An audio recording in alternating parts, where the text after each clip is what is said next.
है ना।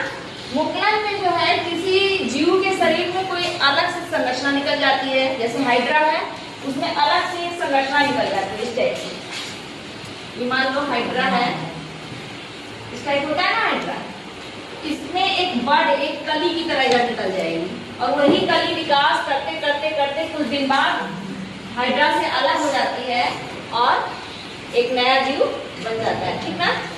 एक नया जीव का निर्माण हो जाता है, ये धीरे धीरे विकास करेगा और एक नया जीव बन जाएगा। तो मुकुलन समझ में आया, हाइड्रा में होता है और ईस्ट में होता है, हाइड्रा में और ईस्ट। दो में मुकुलन होगा। द्विखंडन क्या है?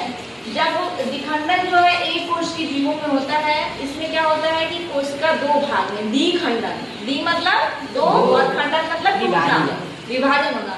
कोशिका दो भाग में विभाजित हो जाती है और जो संतति कोशिका होती है, दो कोशिकाएं, उन्हीं से एक अलग जीव बन जाता है। मान लीजिए अमीबा है और ये इसका केंद्रक पहले बटेगा, इससे दो बन जाएंगे धीरे धीरे।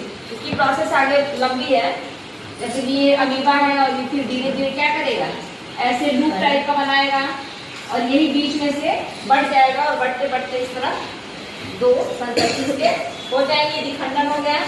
तो किसमें होगा? अमीबा, यूग्लिना, एक कोश की पैरामीशियम, ठीक ना। बहुखंडन किसमें होगा? प्लाज्मोडियम में। बहुखंडन मतलब बहु मतलब बहुत से कई और खंडन मतलब टूटना, तो कई भागों में टूटते। तो प्लाज्मोडियम होता है मलेरिया का परजीवी, इसमें इसके केंद्रक कई भाग में छोटे छोटे टूट जाते हैं और उसके बाद उसमें से ढेर सारे क्या हो जाते हैं, अलग संतान की उत्पन्न हो जाती है। ये होता है प्लाज्मोडियम में। बहुखंडन किसमें होगा? मोडियम, मलेरिया का परजीवी। अब देखिए बीजाणु जन्म किसमें होता है? कवकों में होता है। किसमें होता है? कवक, जैसे राइजोपस,